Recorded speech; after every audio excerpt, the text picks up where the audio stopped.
Um dos pontos mais controvertidos da teologia reformada tem a ver com a extensão da expiação de Cristo. A pergunta é: por quem Cristo morreu? Ele morreu por toda a humanidade ou ele morreu apenas pelo pecado do seu povo? Ele morreu para salvar todas as pessoas individualmente ou ele morreu apenas pelos eleitos de Deus? Colocando de uma outra maneira, nós poderíamos perguntar: a morte de Cristo na cruz foi para possibilitar a salvação de toda a humanidade ou foi para salvar de fato um povo para si? Os arminianos acreditam nessa possibilidade.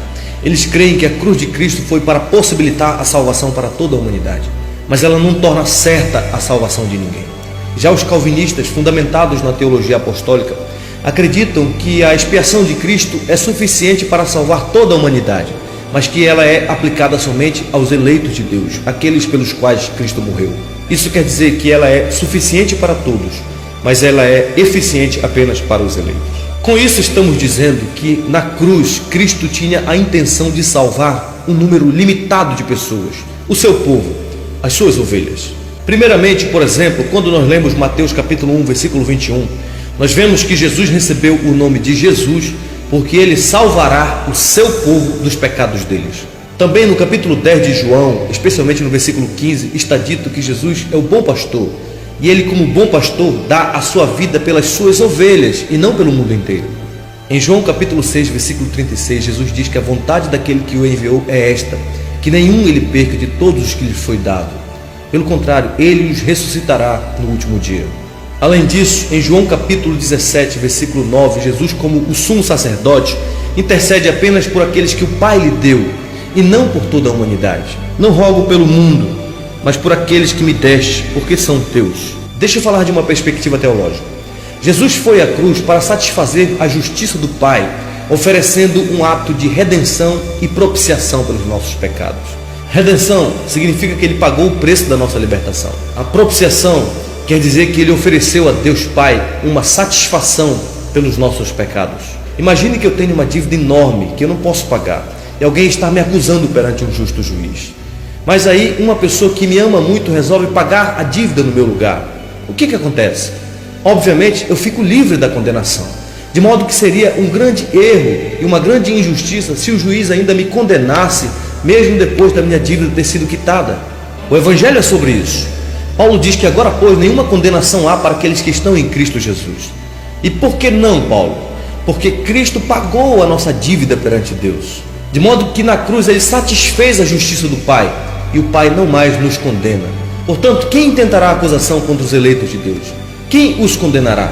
Ninguém poderá fazer isso, porque a dívida já foi quitada. Ora, se Jesus morreu por todos os pecados de todos os homens, e se ele pagou o preço do pecado de toda a humanidade, obviamente todos deveriam ser salvos, porque nenhuma condenação haveria para qualquer pecador, porque em Cristo a dívida havia sido quitada.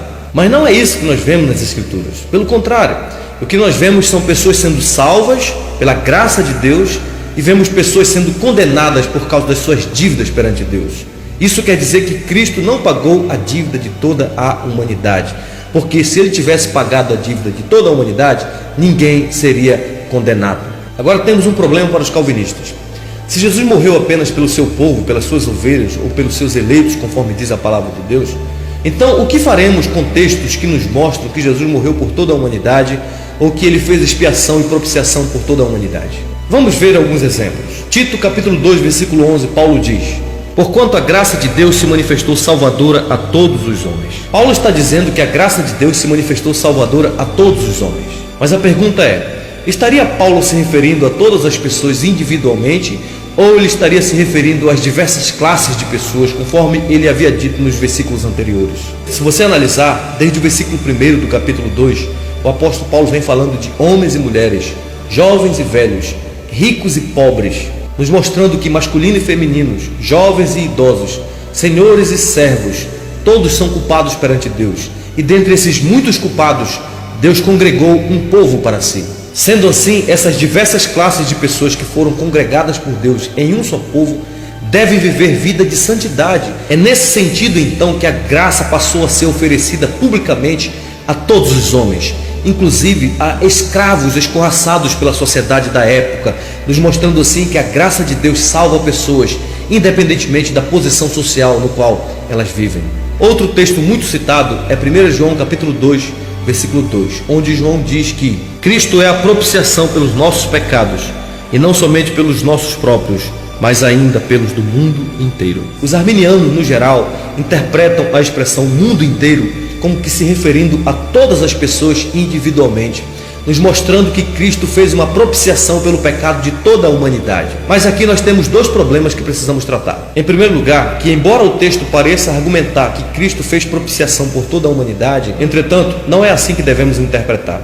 Porque se fosse assim, todas as pessoas individualmente deveriam ser salvas, uma vez que Cristo já pagou o preço do pecado de todas as pessoas.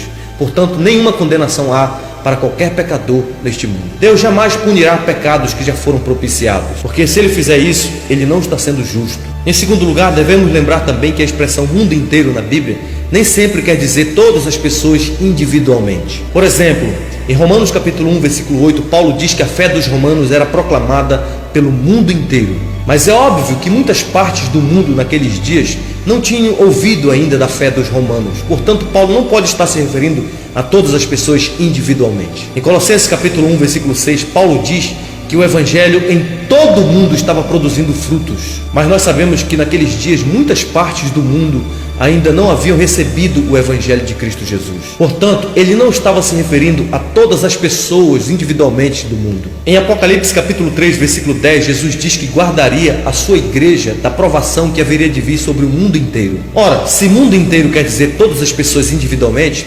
obviamente todas as pessoas deveriam sofrer. Mas como sabemos pelo próprio texto, algumas pessoas seriam preservadas porque o próprio Deus haveria de guardar o seu povo dessas provações. No caso de 1 João aqui, todo mundo significa pessoas vivendo em todo mundo, como Apocalipse capítulo 5 declara, pessoas de todos os povos, tribos, línguas e nações. Também é importante lembrar que João era um judeu, e como judeu, ele sabia do conceito falso que os judeus tinham em relação aos gentios.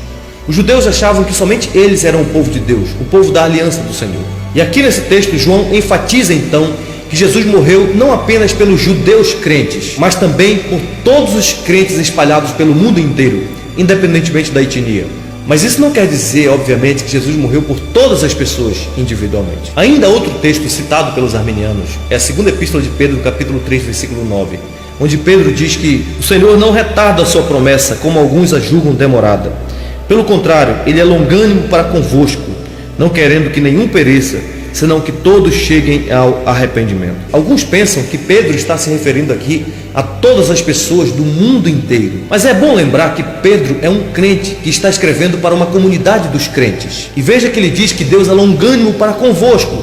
Para quem? Para com os crentes. De modo que Deus não quer que nenhum desses crentes pereçam, mas que todos cheguem ao conhecimento da verdade. E certamente eles vão chegar. Por fim, devo dizer que os planos de Deus não podem ser frustrados pela incredulidade humana. O homem sem Deus está verdadeiramente morto em delitos e pecados. De modo que se Cristo tivesse vindo apenas possibilitar a salvação da humanidade, sem dúvida nenhuma, a sua obra teria terminado em um retumbante fracasso. O Deus soberano enviou seu Filho para resgatar o seu povo, e Ele certamente fará isto. Paulo diz que nós fomos escolhidos em Cristo antes da fundação do mundo. O motivo para a nossa salvação não é meramente o amor que Deus tem por nós, mas sim o amor que Ele tem pelo seu amado Filho Jesus Cristo. Que Jesus verá o fruto do penoso trabalho de sua alma e ficará satisfeito. Isso quer dizer que nunca houve e não haverá a menor possibilidade de Cristo ter morrido em vão. De modo que todos aqueles pelos quais Cristo morreu certamente virão à fé. Porque as minhas ovelhas ouvem a minha voz. Eu as conheço e elas me seguem. Eu lhes dou a vida eterna. Jamais perecerão e ninguém as arrebatará da minha mão. Aquilo que o Pai me deu é maior do que tudo. E das mãos do Pai ninguém pode arrebatar.